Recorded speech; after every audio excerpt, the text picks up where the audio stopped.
Hi, how's everybody doing? It's Paul from Magpie 24/7 back again with another view from the van, and yeah, getting back into the working week after the carnival party atmosphere at the weekend. Yeah, it's obviously tainted with disappointment and upset and frustration still. Newcastle failed to get the result. It finished at St James's Park. Newcastle United 2 somehow. Spurs 3 in it. To be fair, the result, I think it was a very deserved win for Spurs. They should have probably won by a much greater margin. Newcastle finished with 10 men after Jojo Shelby, who was a substitute himself, got sent off for a professional foul. But yeah, a massive gulf in class, and it just goes to show you that the excitement from the stands of the terraces, that the emotion and passion and noise and the spectacle of it all still doesn't mask up for 14 years of underinvestment, 14 years of terrible decision after terrible decision. And yeah, although we may have new owners and that's fantastic, it was great, the welcome that everybody got and stuff like that, and the players coming out, war flags, absolutely fucking fantastic, love that.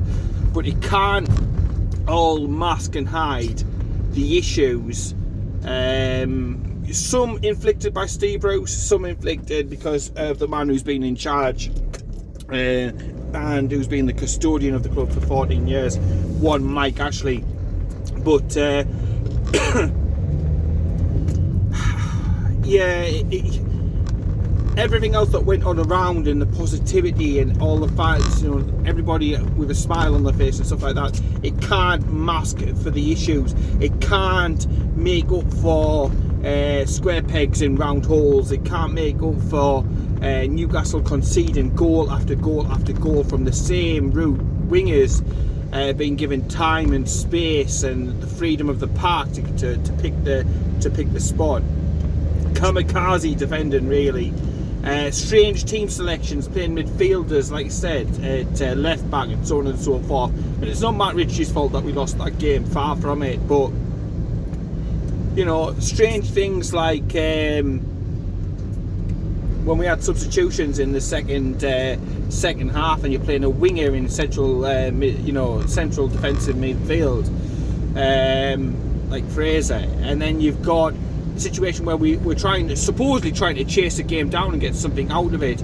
We take a striker off, we've got a striker on the bench, but we choose to play with no striker on the pitch, and you're left there as a supporter scratching your head and sitting looking at the squad and the team and thinking, look, these lads are a talented group and they can produce much better than what they have so far this season, where we still will winless, second bottom in the table, and cut adrift a little bit, to be fair.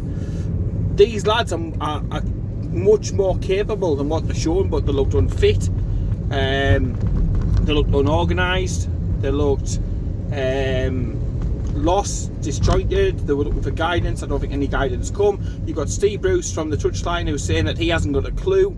That was caught on camera, which I thought it's particularly telling, and it's like, yes, we've got the cancer of the club out, but then you're looking around and you're looking around the Sports Direct signage and you're looking at Steve Bruce, and although some things have changed, and considerably so, some things yet still stay the same, and there's certain little reminders about the troubles that we've been in over the last 14 years, which were still evident and ultimately probably cost us something out of this match. And that's taking nothing away from a talented, fantastic Spurs squad, and you're looking at their attacking options and stuff, and you're just like, fuck me, we are falling so far behind, because before Mike Ashley came,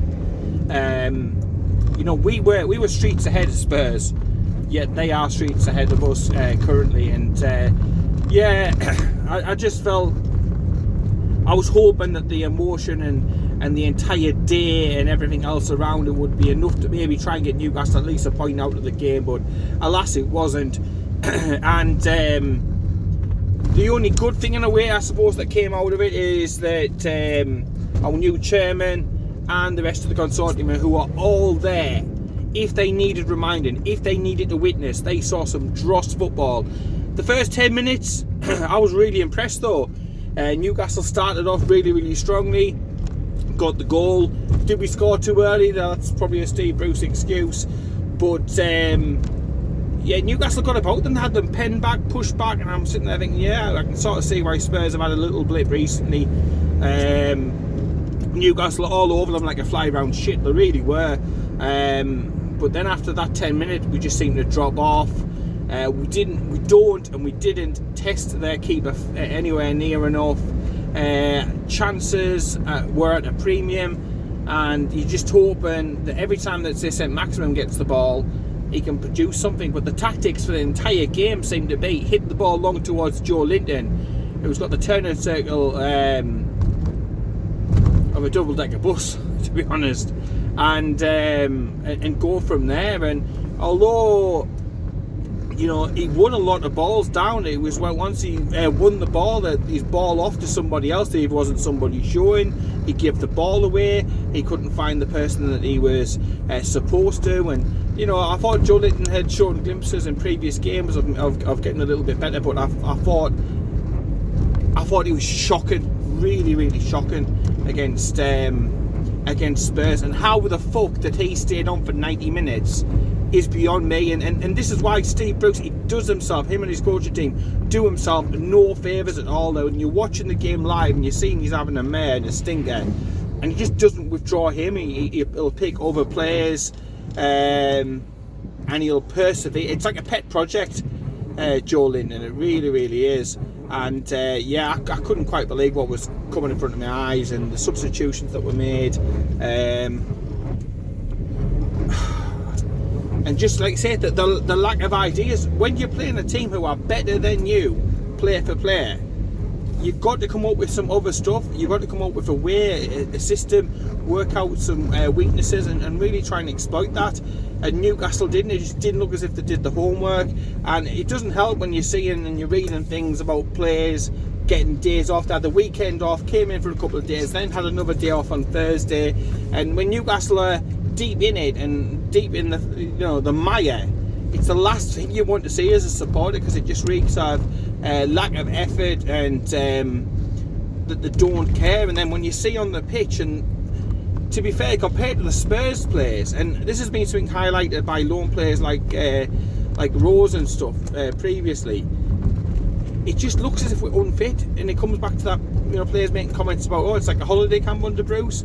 And there's no doubt that some players probably liked the lesser schedule and probably didn't like, say, a Benitez approach, which is meticulous and it's, you know, continuous, and it's a lot of work and extra pressure on the players. But when the players come out like they did like that, and then after the game you're hearing about fights in the tunnels, that's been reported in the press. Whether that's true or not, I don't know, but no smoke without fire and stuff. Lascelles and Hayden going at it, and yeah, it shows that they care, it shows that they are up for the fight. But I want to see the fight on the pitch. I don't want to see stupid, silly red cards. You know, now he's going to, Shelby will be missing, won't he, for a couple of games. And it's not what we need. What we need is a change of manager, and I'm surprised it wasn't done a week ago. I'm still surprised I'm sat here now recording this on a Tuesday. It's still not being done. Names like Rooney, Howe have been strongly linked in the papers. Father again, I pronounced his name wrong, I know I have, but you know what I'm on about. He is again heavily, strongly linked with it. But, you know, I just get the feeling that, like in business, you would get all the other positions sorted who would decide on the manager and do that model. I just think in our position, with games ticking along each and every week and weekend, and the more every game goes past and another defeat happens, the more likely it is for relegation this season. That I just don't think, in all honesty, we have got that luxury. I think they've got to go out to the you know, the new owners and get a man in and get rid of Bruce. Bruce is not going to walk. He can talk about honour, he can talk about it's his boyhood club and all this sort of thing. It's bullshit. We all know that he wants his payoff. That is what Steve Bruce does. He very, very rarely walks from a job and a payday unless there's something else for him to go at, and a better job and a better assignment and more chance to earn. So he isn't going to walk. He's far too long in the tooth. He's far too money obsessed, in my opinion, to do that. So for me, it's about them being paid off, and it's about them getting somebody else in. And if they want a suitable manager in first of all, then they need to hurry up and get the negotiations done and find their chosen person and bring them in. And I very much think it'll be a situation that one day Bruce will be out of employment, and the same day we will bring somebody else in. I think it'll be as quick as that. But the frustration mounts upon in the fan base that this is allowing to fester. Now the players going to go back into training after another day off, obviously, and they see the same faces, and they've got to be getting stressed and pissed off. The man who's taking the team just as much as everybody else. They've got to be as annoyed and upset with the lack of direction and instructions and management from the touchline. And at the end of the day, we scored 2 goals. The second one was no own goal, but we are shipping far too many, and it is the goals are just like copies of each other all of the time. And I was saying to Kyle at the match, why can't Lewis get some time to say, how he's developed, how he's come on? He's had that time out of the team. Everybody still talks up, so well. So why not play him until a Dummett's back available or somebody else like that? Because the Richie thing isn't working. On the other side, again, the fullback Manquillo on this occasion is getting isolated left, right, and centre all the time in the world. And they've got to work on something to stop it. They've got to work on something to make us tighter. Because since Bruce has come in, we have got statistically worse and worse in defence. And for a player who was a centre-back by trade, it's unbelievable. But to me, it is just like he's giving up the ghost. He's going through the motions, saying, well, I'll stay here until I'm told otherwise, and blah, blah, blah. You can dress it up how you want to, Bruce. You can say what you want to your media pals, and they can come out like Gary Neville trying to protect you last night on the Monday Night Football, saying that you're this, saying that you're that, and all this sort of thing. He's just a money greedy little bastard at the end of the day. I'm not sorry. I am not sorry, because I've had far too much of this man. If he cared about the football club, then he would do the right thing. He would do the honourable thing. But Honour and Steve Bruce just do not seem to go hand in hand. And it's just the same old. And you'd think with the positivity around the club, which is still most definitely there around the takeover and stuff like that, we just need to finish the job off. We need to get rid of Steve Bruce. We need to get somebody incompetent, somebody who's going to train the players, who's going to get the fitness up, who's going to work on set pieces. That was another thing that really pissed me off. The amount of times Richie took corners and free kicks and this sort of thing, and it was either pumped too long, it was just clipped in aimlessly, or it just went to shithousery. It was so frustrating, because we don't get that many chances. So when you get a set piece, you're like, let's make use of it and an advantage of it. And yet again, we didn't. I mean, rolls onto the Crystal Palace game, which is now massive, because we've got Chelsea coming up after that. We've still got to play the likes of your Manchester Cities and all them twice still. And we need to get some fucking points on the board. We already cut adrift a little bit at the bottom, but nothing that a win or a win and a draw here and there couldn't at this stage help repair majorly. But we need results, and it's no good sticking our head in the sand. It's no good coming out with little sound bites or people having sniping at the fans. We did our bit. We sold the stadium out for 99% of the match. There was no Bruce out. Even when the goals went in, the fans were, and there was fans around us getting down. Come on, get the noise back up, and they were starting the Newcastle chants off again. So there was positivity, there was encouragement from the terraces, and the place was sold out. Everybody was happy to. There was people I've seen there who I haven't seen there for absolutely donkey's years.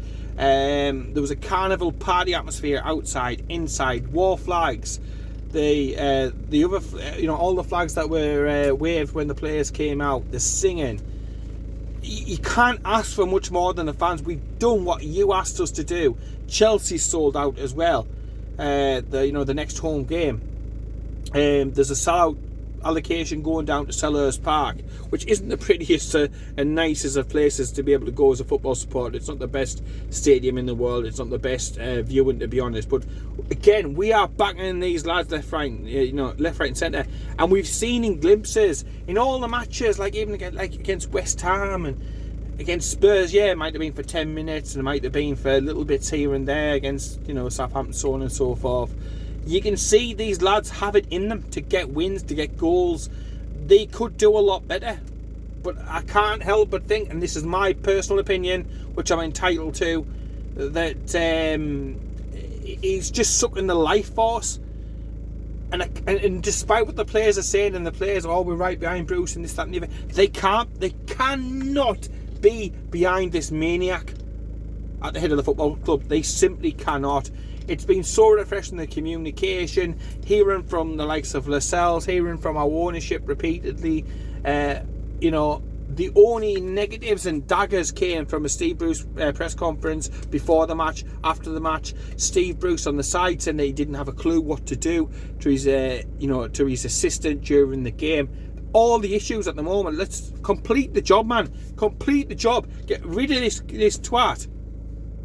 If he wants his few million, give him it. Give him it and just get rid. He never should have been. People are saying that the Newcastle fans didn't give him a chance, and yeah, I didn't want him in the first place. Nobody I ever spoke to has wanted this fraud from the off. There was a reason he was operating at the lower end of the Championship. That was probably at his level at the best. We should have stayed well alone. But Lee Charney had his way again, and that is one man still employed by the football club who wants to be nowhere near the recruitment process for the next manager, because time after time he picks again. But let's make no doubt about it, and again I was speaking to Kyle about this, that Steve Bruce is arguably probably the worst manager. His win ratio is down to now, I think it's under 28%. It's pathetic. He's worse than McLaren. He's worse than McLaren. He's worse than Carver. He's got to be on a par with Joe Kinnear. It's just disappointing because there's so many positives at the football club at the moment. And listen, if we'd had a new manager in there and we'd had a little bit more of a go, and you could see some tactical changes and this, that and the other, you'd feel a little bit more hopeful again for the future. But until they get rid of this man, and he can't be given a few more weeks, he can't be given a few more games, until they get rid of him, it just isn't going to change. Crystal Palace will come this weekend and go, and no doubt I just can't see us winning. I fear against Chelsea that it could be a cricket score if that man's still in charge at the moment. So you've got to get somebody in, whoever that choice is from the new people.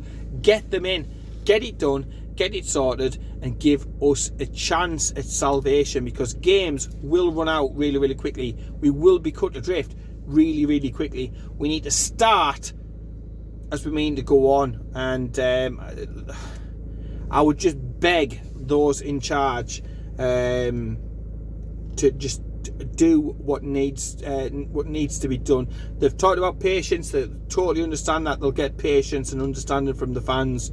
We get they've come in at a difficult time. We get that there was not much notice, and they're having to rework the business model really, really quickly. And it's difficult in a multi-million-pound business organisation, let alone with the emotion of the football side of it and stuff. It's difficult. It really, really is. But this has to be at the top of the list. I'm sure that they are working on it, and that there's got to be change, and change needs to come really, really quickly. So let me know what you think about what happened. I don't think many of us expected much, to be honest, from the Spurs game, but it's just the concerning thing is, if you're going out swinging and punching and this, that and the other, then you can take that a little bit. But once again, we just have the hallmarks of Steve Bruce all over again. It's okay to lose, just not by too many. We've not got any clues, we've not got any fresh thinking, and we're not going to work the players to get the fitness up. and we're not going to work the place to put in set pieces and some different sort of thinking of what's gone on before. But make no doubt about it, Steve Bruce needs to be fucking catapulted out of Newcastle. He can piss off to Portugal, he can go to his villa as much as he wants and eat himself silly on kebab and anything else that he wants to, but please, no more of Steve Bruce. There is so much to be happy about at our club at the moment. We've got it back. People are there that haven't been there for so long. War flags are back, the noise is back, the passion, everything else, the ownership. We've got the best possible owners in my book that we could have ever hoped for in getting rid of Mike Ashley and getting in a new start. But get rid of Steve fucking Bruce and his coaches, because again, they probably don't get mentioned enough, but you see that the rest of Steve Castle and they're sitting there and they're just scratching their heads and just the same as him. But we need something different, because the definition of insanity is to expect to do the same things over and over again and expect a different outcome. We're not going to get that different outcome until we have a bit of fresh thinking at the football club, and until we start playing square pegs in square holes and round pegs in round holes. That's my opinion, that's my thoughts. A big week on the lead up to the Crystal Palace game this weekend. It's huge. It is huge. It would be fantastic if we could break this duck, get the first win of the season, and then hopefully start planning for a better future. Let me know what you think down below. Take care, keep it tuned, and I'll speak to you later.